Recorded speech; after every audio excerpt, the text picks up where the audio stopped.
línea del tiempo y estamos inmersos en ese tiempo. Por ejemplo, algunas fechas que han sido importantes para mí, en 1983 fue cuando nací. Tengo 33, ya no hagan la cuenta, tengo 33. Cálmense. En el 83, Dios me permitió nacer. Ya para el año 1990, mis papás se separan y nos cambiamos de residencia. De Tampico nos vamos a vivir a la Ciudad de México. En 1992, el Señor en su gracia toca mi corazón y me permite conocerle. En el 2003 entro a estudiar teología y soy llamado al ministerio por nuestro Dios. En el 2012 me caso con el amor de mi vida. Con el amor de mi vida que me abandonó. No. En nuestro aniversario, no. No, pero Sí. Bueno, sí. En 2013 nace mi primogénito, otra fecha increíble. Ya para el 2015, Dios me permite terminar la maestría y en 2016 nace mi segundo hijo y Dios me llama a un nuevo lugar increíble. Han sido fechas que han marcado mi vida. Pero sinceramente yo estoy inmerso en el tiempo. Y no nada más, unos dirían, o a nivel mundial dirían, bueno, pues es que a nosotros esas fechas, ¿qué, no? O sea, pues sí, siendo sinceros. Pero también la historia de la humanidad se ha visto marcada por diversas fechas muy, muy importantes. En los años 300 antes de Cristo es la muerte del emperador Alejandro Magno. Ya en los 400 después de Cristo es la caída del Imperio Romano, muy importante. 1492, ¿qué pasa? Descubrimiento de, bueno, ya sabemos que históricamente ya había pasado, ¿no? Pero es la fecha oficial del descubrimiento de América. A finales de los 1700 tenemos Revolución Francesa, la independencia de Estados Unidos, y eso es importantísimo porque desata todas las independencias de toda Latinoamérica. De ahí se sueltan. Ustedes me avisan si llega alguien. Bueno, después 1914 y 1939, Primera y Segunda Guerra Mundial. También importantísimo. 2001. 1948, Israel se hace nacer. Bueno, 1948. Es que hay muchas cosas, pero nada más estoy tratando de sacar algunas de ellas. 2001, ¿alguien sabe? El 11 de septiembre. Trágico. Recuerdo perfectamente ese día, me la pasé pegado a la tele todo el día. No visualizamos a nada ni a nadie fuera del tiempo. Todo lo pensamos con respecto a que algo tiene un inicio o tiene un final, o un evento o una persona tiene un inicio y tiene un final, y todo lo visualizamos de esa manera. No lo podemos ver de otra manera. Simple y sencillamente no lo podemos imaginar ni suena lógico. No obstante, hoy que empezamos como iglesia con nuestros cultos de Navidad, vamos a ver la excepción a la regla. Hoy vamos a ver la excepción a la regla. Cuando hablamos de la Navidad o del nacimiento de Jesús, nos remontamos en el tiempo cerca del año 0. Y digo cerca porque es lo más probable es que el Señor Jesús haya nacido entre el año 6 y año 4 antes de Cristo. Por eso digo cerca del año 0. Pero hoy veremos la historia antes de la historia. Veremos la historia antes de la historia del nacimiento de Jesús. Rompiendo con el esquema del tiempo y de toda lógica, es así que responderemos a 3 preguntas. 3 preguntas que tienen que ver con este asunto fuera del tiempo. 3 preguntas vamos a ver el día de hoy. Y vamos a irlas respondiendo poco a poco para conocer la historia de antes de la historia, debemos conocer qué había antes de que todo existiera. Así que les quiero presentar al Verbo. Les quiero presentar al Verbo. Abramos nuestras Biblias, por favor, a Juan 1.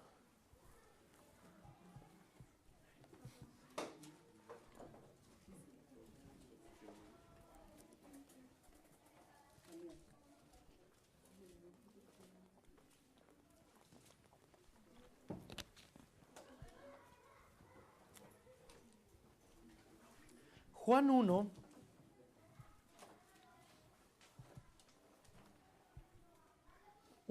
uno al 3, versículos 1 al 3. Dice así la palabra de Dios.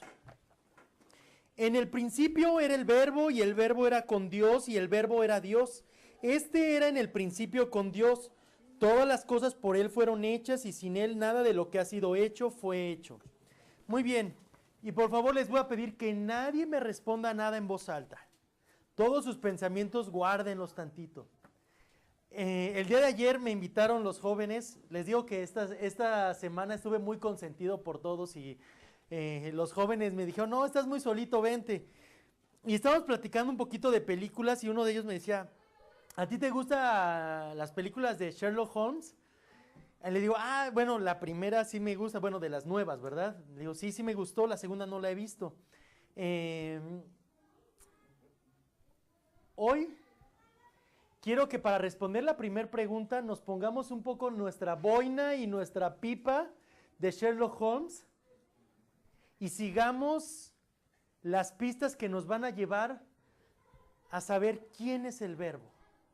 Vamos a deducir juntos quién es el Verbo. Vamos a ir siguiendo las pistas que se nos dice en la Biblia para conocer quién es el Verbo. Y vamos a analizar entonces 6 pistas bien rápido. Por lo tanto, para responder a nuestra primera pregunta, ¿quién es el Verbo? Vamos al versículo 14, por favor. Versículo 14. En ese versículo vamos a encontrar 4 pistas acerca de quién es el Verbo. Dice así, y aquel Verbo fue hecho carne y habitó entre nosotros y vimos su gloria, gloria como del unigénito del Padre, lleno de gracia y de verdad.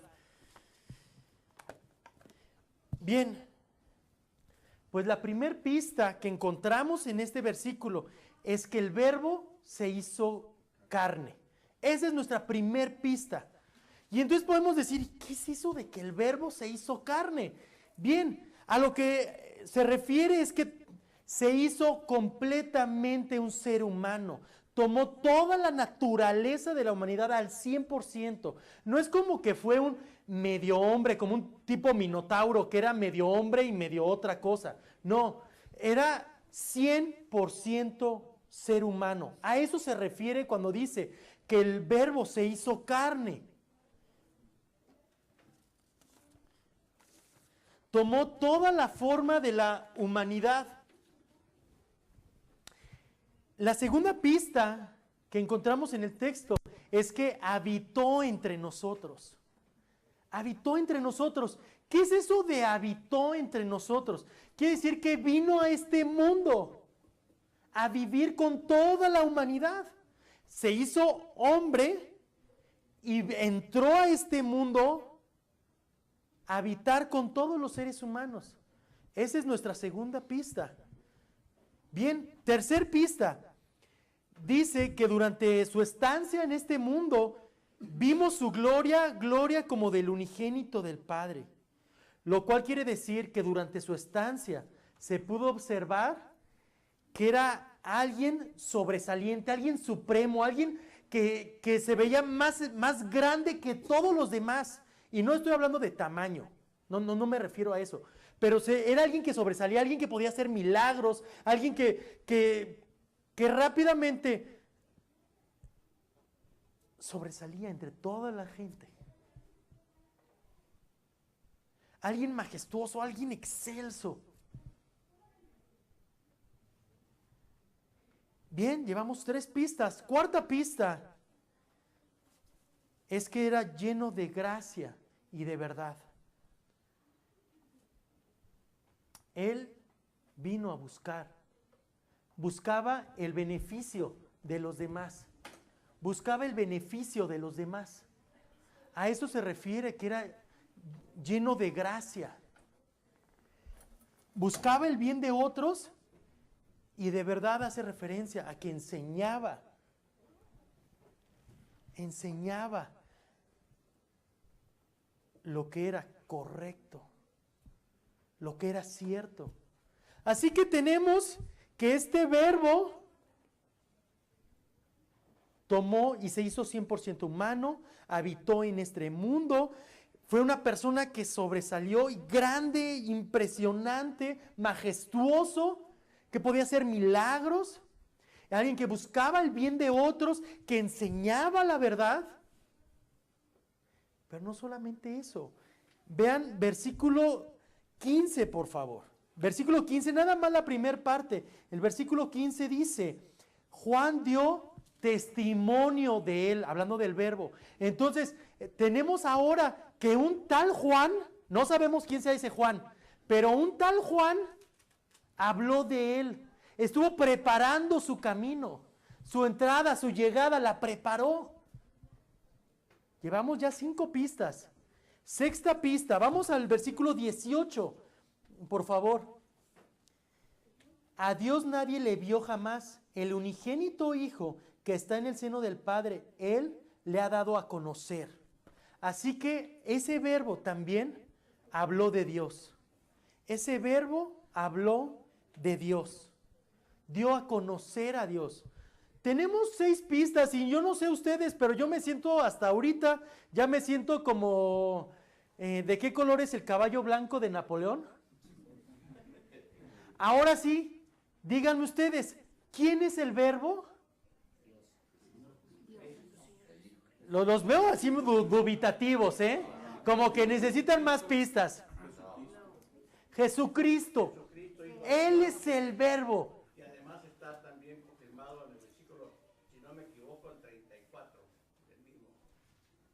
Bueno, yo no me fui hasta allá. Bueno, sí. Y he dado testimonio de que este es el Hijo de Dios. Sí, vamos a, esa es parte, sí, es cierto, pero vamos a hablar de ese punto más adelante. Entonces, nuestra primera pregunta era, ¿quién es el verbo? Así que ya le dimos respuesta, el verbo es Jesucristo.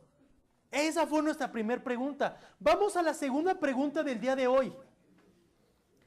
Vamos a nuestra segunda pregunta. Y esta pregunta tiene que ver con conocer a este verbo, con las características que tiene este verbo. ¿Qué cualidades tiene este verbo? ¿Qué cualidades tiene el Señor Jesucristo? Porque ya le podemos dar un nombre, bueno, otro nombre. ¿Qué cualidades, qué características tiene el Señor Jesucristo? Que se nos hablen en este pasaje. Versículos 1 al 3, regresemos a los versículos 1 al 3 para ver algunas características que tiene el verbo, el Señor Jesucristo. Dice, en el principio era el verbo y el verbo era con Dios y el verbo era Dios. Este era en el principio con Dios. Todas las cosas por Él fueron hechas y sin Él nada de lo que ha sido hecho fue hecho. Yo sé que esto parece trabalenguas un poquito, así que vamos a irlo viendo poco a poco. Vamos a ir viendo frase por frase de estos versículos. Muy bien. Dice así, la primera frase, en el principio era Jesucristo. En el principio era Jesucristo. Ya le voy a estar poniendo el nombre para que ubiquemos más. En el principio era Jesucristo. Esta frase es sumamente profunda y de verdad me estuve peleando como 1 día y medio para tratar de cómo explicar estas 5 palabras. Dice que Jesucristo era o ya estaba en el principio. Imaginémonos una línea del tiempo. dibujen una línea del tiempo y pensemos, si todo esto es mi línea del tiempo, pensemos que a partir de aquí fue el principio. Y a partir de aquí para allá es toda la historia. Así que dice que en el principio, que está aquí, Jesucristo ya era o ya existía. Así que Él ya existía antes del principio. Él ya existía antes del principio. Por eso podemos decir la historia antes de la historia. Porque Él ya existía. Estamos hablando de la eternidad del Señor Jesucristo. Él era eterno. Él no tuvo un principio. No hubo alguien que lo formara o lo creara. Él ya existía. Y esta palabra también quiere decir origen. Así que Jesucristo ya estaba desde antes de que las cosas tuvieran un origen o un inicio. Él ya existía desde antes de la historia.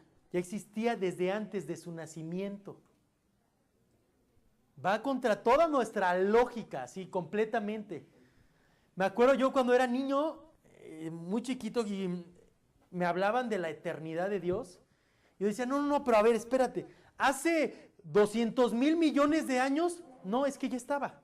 No, pero espérate, no entendiste bien la pregunta. Hace 3 billones de años, no, ya estaba. ¿Cómo entenderlo? No podemos.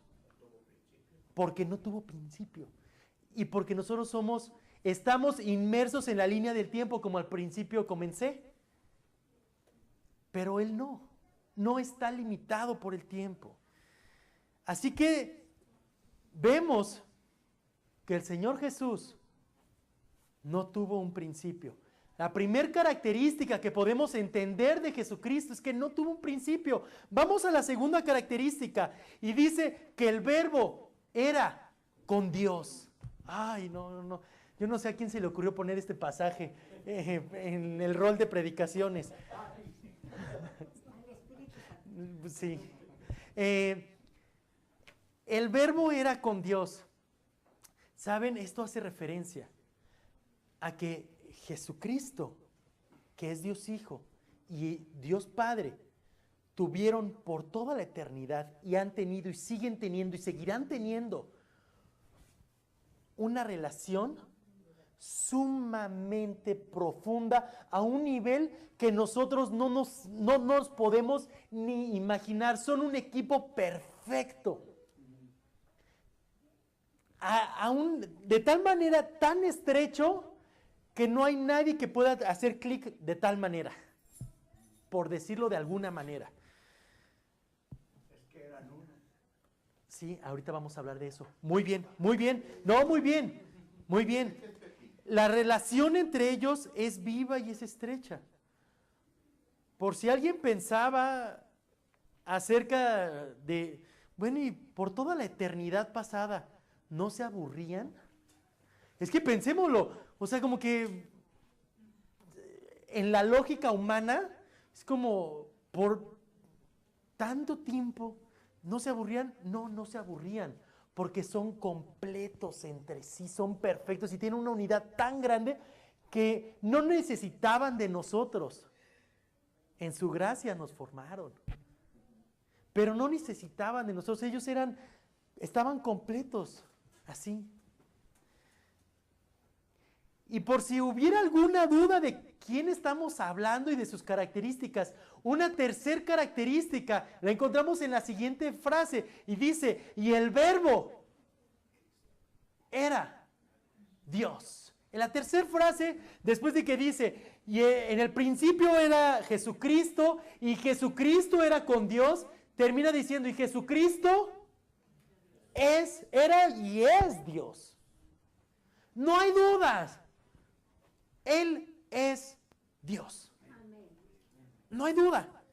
Y entonces aquí entra la parte que, a ver, espérate. ¿Cómo es que es Dios y el Padre? ¿Qué onda? No, es que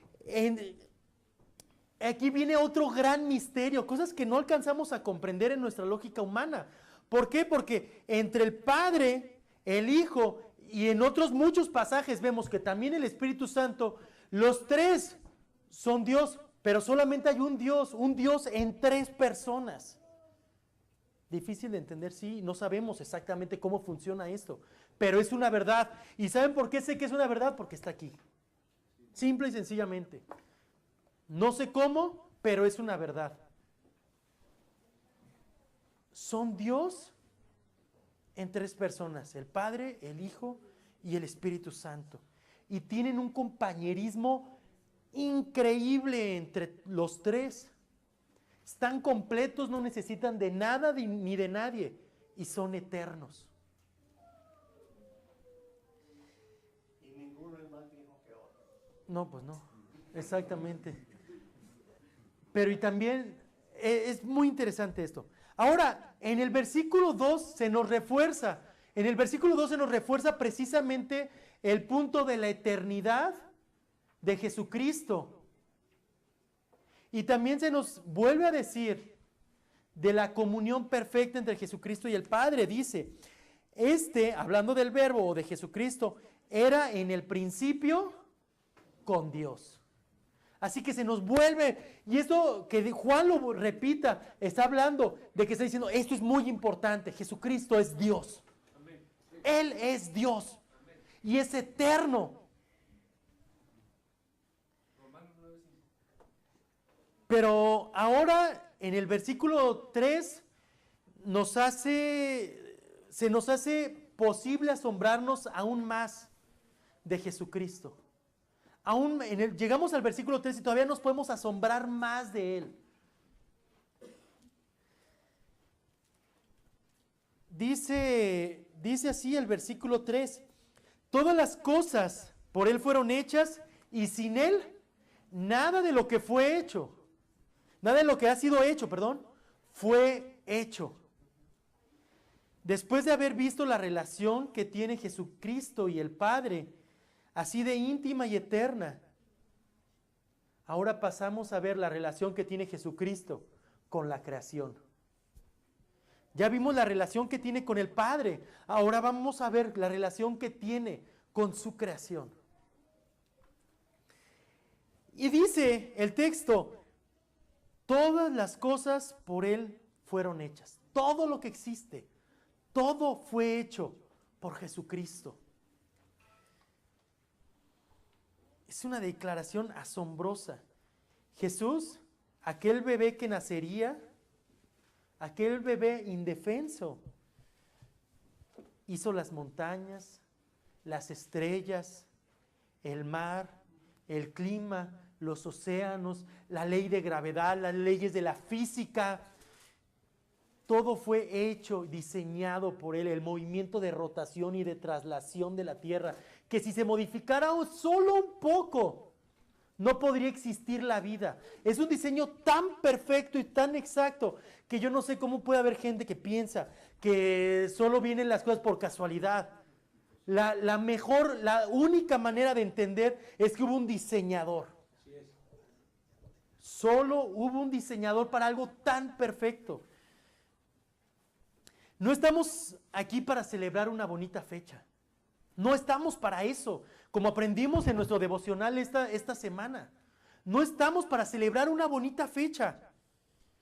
Estamos aquí para celebrar a nuestro Creador. Para eso estamos aquí. No sé, efectivamente no sabemos la fecha exacta. No sabemos el día exacto. Lo más probable que fue en verano o primavera. Es lo más probable, no, lo más seguro, es casi seguro que no fue en diciembre.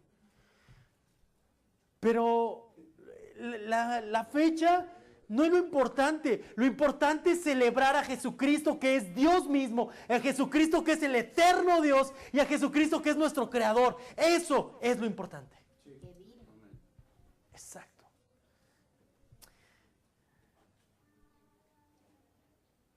Es que, ¿cómo entender a un Dios, a un niño que nació, pero a la vez que creó cosas tan maravillosas?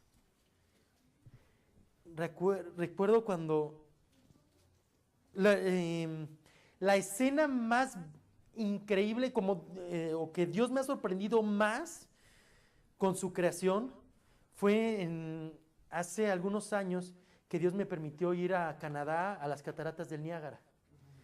Y para los que han tenido esa oportunidad, para mí ha sido de los paisajes más impresionantes y de las cosas más increíbles que he visto en mi vida. Me acuerdo que llegué, porque aparte es un barandal así como de estar bajitito, cualquiera que se quisiera aventar, se aventaría así fácil. Me acerqué, me puse a una orillitita y literalmente uno se empieza a empapar, porque es tanta el agua que cae y con tal fuerza que cae y se levanta el rocío y te empieza a empapar. O sea, si tú ahí te quedas un rato, te empapas. Y estaba yo ahí viendo cómo caían litros y litros y litros de agua, impresionado, porque no nada más es el río hermoso, la caída de tanta agua, el sonido, la brisa, el paisaje también es hermoso. No pude hacer otra cosa más que quedarme así boquiabierto y empezar a orar y decir, Dios, ¿cómo? No entiendo qué diseño tan maravilloso, capaz de hacer estas cosas. Asimismo, otra cosa que me ha dejado impresionado fue cuando nos embarazamos, mi esposa y yo, de nuestro primer hijo. Pues uno sabe que se emociona más con el primero, es como, porque todo es nuevo, ¿no?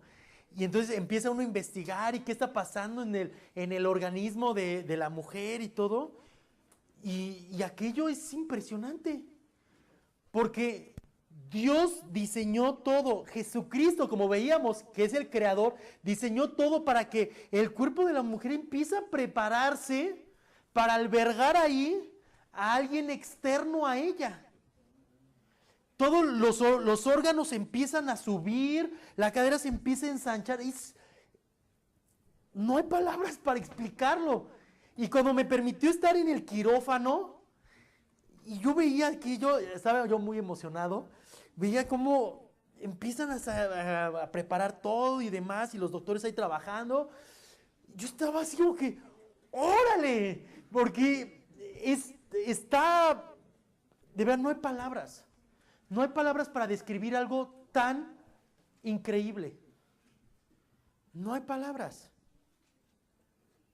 Esas cataratas o los 2 embarazos de mi mujer fueron hechos y diseñados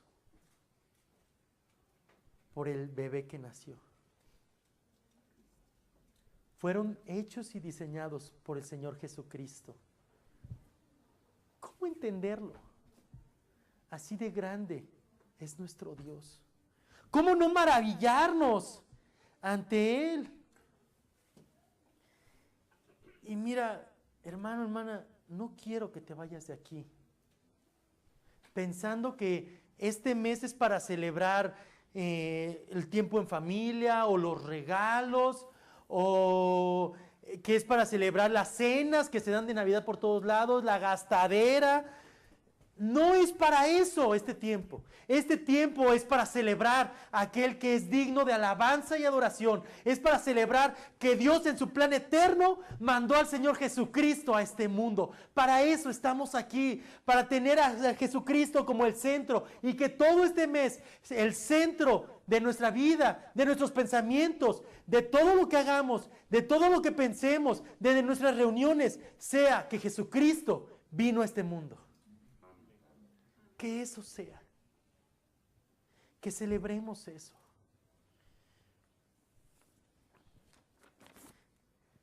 Así que después de haber visto que el Verbo es Jesucristo, que es Dios mismo, y después de haber mostrado su eternidad, su relación con el Padre y su obra creadora, nos queda responder una tercera pregunta. Ya vimos quién es el Verbo y qué características tiene el Verbo. Respondamos nuestra tercera pregunta. ¿Cómo reaccionaremos ante el Verbo? ¿qué reacción tendré ante el Señor Jesucristo? ¿Qué reacción tendremos? Y antes de llegar hasta ese punto, veamos nuevamente versículos 1, pero ahora hasta el 4, por favor. Dice así: en el principio era el Verbo, y el Verbo era con Dios, y el Verbo era Dios. Este era en el principio con Dios. Todas las cosas por Él fueron hechas, y sin Él nada de lo que ha sido hecho fue hecho. En Él estaba la vida, y la vida era la luz de los hombres. Así que en este cuarto versículo vemos que a este verbo también se le denomina la vida y la luz. Con eso en mente, de que el verbo también se le denomina la luz, vamos al versículo, ahora sí, para responder a nuestra pregunta, ¿cómo reaccionaré ante el verbo? Vamos versículos 9 al 13, por favor. 9 al 13. Aquella luz verdadera, entonces, ¿quién es la luz? Jesucristo, muy bien. Aquella luz verdadera que alumbra a todo hombre venía a este mundo. En el mundo estaba y el mundo por él fue hecho, pero el mundo no le conoció. A lo suyo vino y los suyos no le recibieron. Mas a todos los que le recibieron, a los que creen en su nombre, les dio potestad de ser hechos hijos de Dios, los cuales no son engendrados de sangre, ni de voluntad de carne, ni de voluntad de varón, sino de Dios.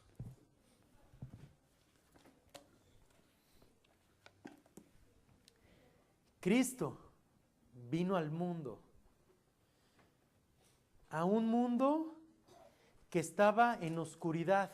Por eso, es por ello que dice el versículo 9, aquella luz verdadera que alumbra a todo hombre, venía a este mundo. Así que Cristo llegó a un mundo. Si Él llegó a alumbrar, quiere decir que todo estaba en oscuridad. Él vino a este mundo a alumbrar, a un mundo que estaba en oscuridad, y esa oscuridad era por el pecado.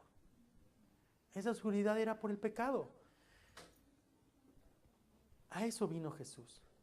En muchísimos textos encontramos que el pecado de todo ser humano provoca su oscuridad espiritual. Hay muchísimos textos que nos hablan de eso. El hombre en oscuridad en la que se encuentra no puede buscar a Dios. Imaginémonos lo siguiente: ¿qué pasaría si nos cerraran este cuarto, estuviéramos solos, solitos en la noche, completamente oscuro, así, sí, de esas veces que no ves nada? Y te esconden, por todo el cuarto te esconden un alfiler y te dicen, encuéntralo. No pueden ver nada. ¿Creen que lo encontrarían? Es prácticamente imposible. No. Es prácticamente imposible. El hombre que está en oscuridad no puede hacer nada para encontrar a Cristo. Es más, ni siquiera lo intenta. Ni siquiera, porque además estamos felices en nuestra oscuridad.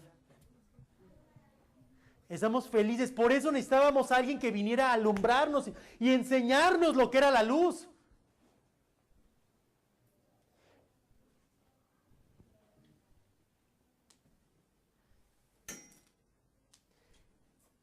Bien, pues solo Cristo, solo el Señor Jesucristo puede traer luz a los hombres, a este mundo que está en oscuridad, que está en tinieblas. Solo es Jesús.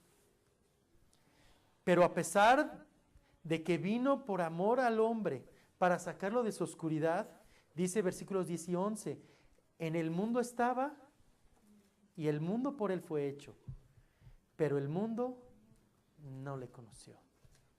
A lo suyo vino y los suyos no le recibieron. Qué tremendo. Viene a alumbrar y decimos, no, a mí me gusta la oscuridad. Yo me quedo aquí. Yo me quedo en tinieblas. Eso fue, el Señor fue rechazado por su creación. Fue rechazado por su creación. No obstante, en el versículo 12 se nos dan unas excelentes noticias. Dice, mas a todos los que le recibieron, a los que creen en su nombre, les dio potestad de ser hechos hijos de Dios. Y aquí encontramos varias enseñanzas y quiero que pasemos varios minutitos platicando de este punto. Entonces ya habíamos visto que todo el mundo estaba en oscuridad. Eso ya había quedado claro. Bien, después de que dejamos claro que todo el mundo estaba en oscuridad, ahora estamos viendo que hay unos que no le recibieron. Pero vemos en el versículo 12 que hay otros que sí le recibieron. Pero lo primero que quiero que notemos de ese versículo es que los que le recibieron no es porque fueron buenos, sino porque, como se nos dijo anteriormente, es porque fueron alumbrados. Entonces, después de que fueron alumbrados, ya le recibieron. Pero primero tuvieron que ser alumbrados. Es imposible que una persona que esté en la oscuridad lo busque o lo reciba. No se puede. Tiene que ser alumbrado. Por eso es la obra previa del Señor. Número 2. Los que han sido alumbrados por Jesús son los que han creído en Él. De eso vamos a hablar un poquito más adelante. Pero los que son alumbrados son los que creen. 3. Y esto es un poquito fuera de la enseñanza común que hemos escuchado o que se escucha en la enseñanza tradicional de nuestro país. Dice que los que son alumbrados, voy a volver a leer el versículo 12, dice, mas a todos los que le recibieron, entonces son alumbrados, luego le reciben, y dice, a los que creen en su nombre, les dio el derecho de ser hijos de Dios. ¿Eso qué quiere decir? Quiere decir que los que no son alumbrados, primero afirmativamente, si los que son alumbrados por Dios y creen en Dios, lo conocen, pasan a ser hijos de Dios, quiere decir que los que no fueron alumbrados, los que no conocieron a Dios, los del versículo 10 y 11, ¿qué creen? No son hijos de Dios. Eso es lo que está enseñando la Biblia. No toda persona es hija de Dios. Todas las personas son criaturas de Dios, pero a diferencia de lo que se nos enseña, no todos son hijos de Dios.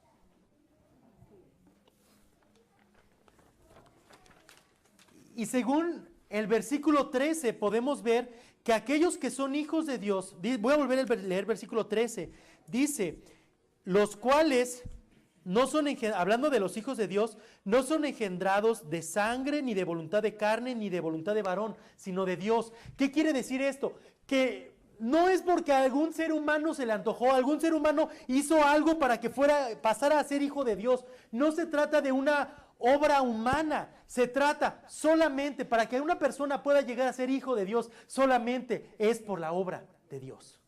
Solamente, no hay otra manera. Es así que Jesús existía antes de su nacimiento, ya que es Dios. El Dios eterno, creador de todo lo que existe, y tiene una magnífica e inigualable relación con el Padre. Él tomó la decisión de venir al mundo para alumbrarlo. ¿Por qué requeriría ser alumbrado este mundo? ¿Por qué requiere ser alumbrado? Por la sencilla razón de que el mundo está en tinieblas. Todo hombre es pecador y debido a sus pecados está completamente separado de Dios. Y lo único que merece es el infierno. Eso es lo que enseña la Biblia. Él tomó la decisión de venir al mundo para alumbrarlo.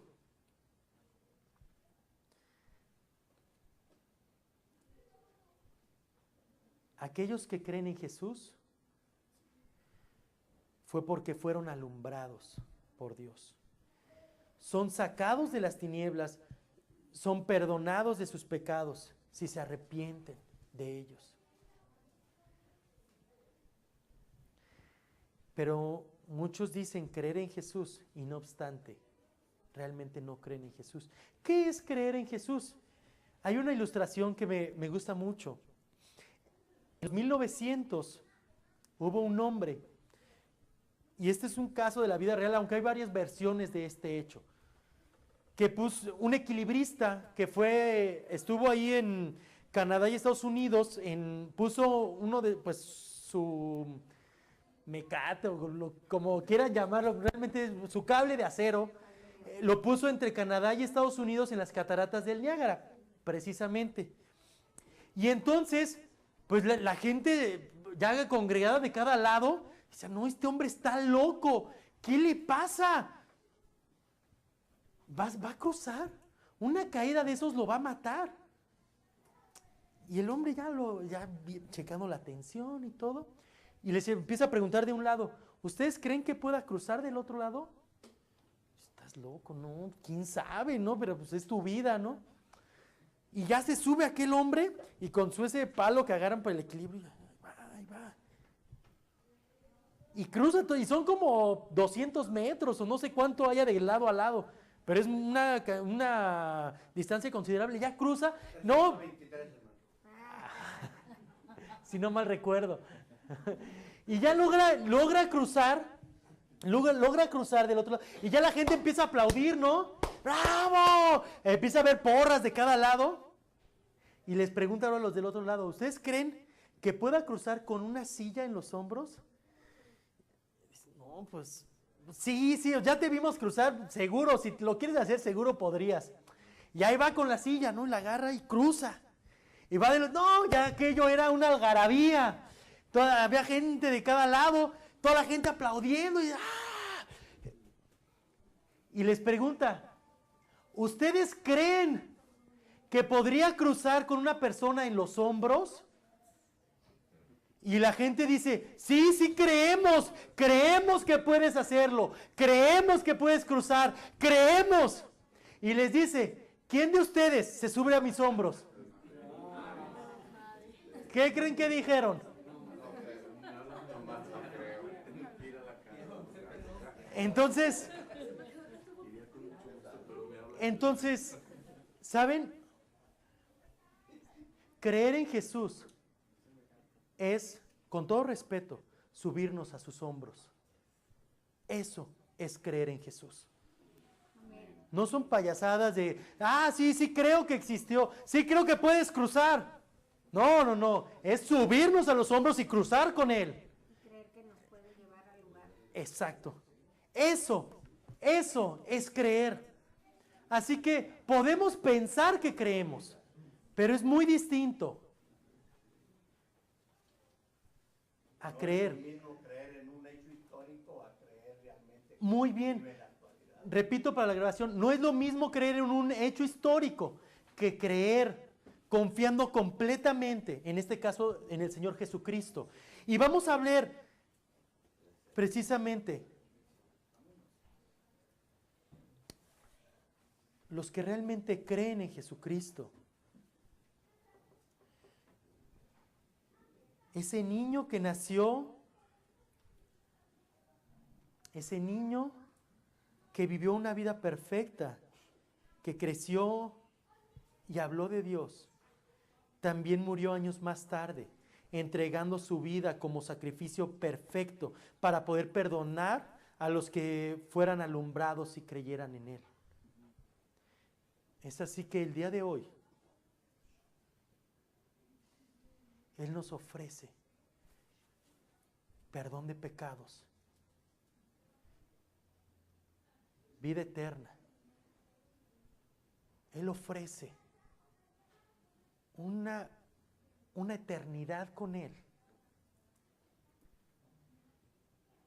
Si creemos que por su sacrificio Él nos puede perdonar de nuestros pecados y dar vida eterna.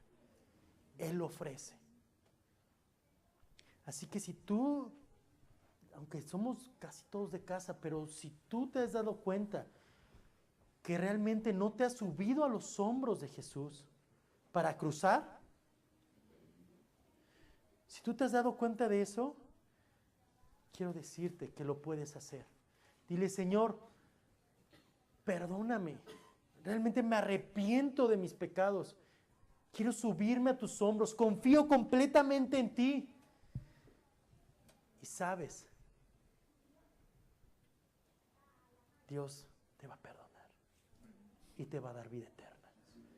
Pero sobre todo, más que lo que yo pueda obtener, Él va a recibir la gloria por eso.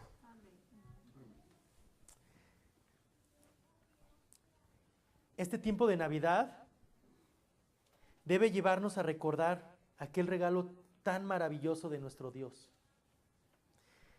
No desviarnos con los afanes del mundo. Jesucristo, el eterno Dios creador, vino al mundo para alumbrarnos. ¿Cómo no agradecerle? Hacernos sus hijos. Pero la pregunta es, si tú ya te has subido a los hombros de Jesús, estás llevando una vida de acuerdo a lo que el Señor espera de sus hijos. Esa es otra, ¿no? Tus vecinos, tus trabajadores o tu jefe, tus compañeros del trabajo, tus compañeros de la escuela, tu familia, la gente que te rodea, que te ve el día a día, dice, ¿él es diferente? O dice, pues es igual que todos los demás. ¿Qué piensan de ti? ¿Eres luz porque has sido alumbrado por el Verbo eterno? ¿O eres oscuridad a pesar de haber sido alumbrado? Y probablemente si eres oscuridad, probablemente nunca fuiste alumbrado. Porque dice la palabra, por sus frutos los conoceréis. Así que si tu vida no da fruto, probablemente no has sido alumbrado. Pidamos a Dios de su gracia y ayuda para que hagamos de esta Navidad un tiempo de reflexión y de poner a Cristo en el centro de nuestras vidas, cosa que solo podremos hacer si dependemos completamente de Él. Solamente. Jesús es el Dios eterno y creer en Él es el único camino para llegar a ser sus hijos. Que Cristo sea el centro de tu vida. Hoy, este mes y toda tu vida. Vamos a orar. Dios, te damos gracias.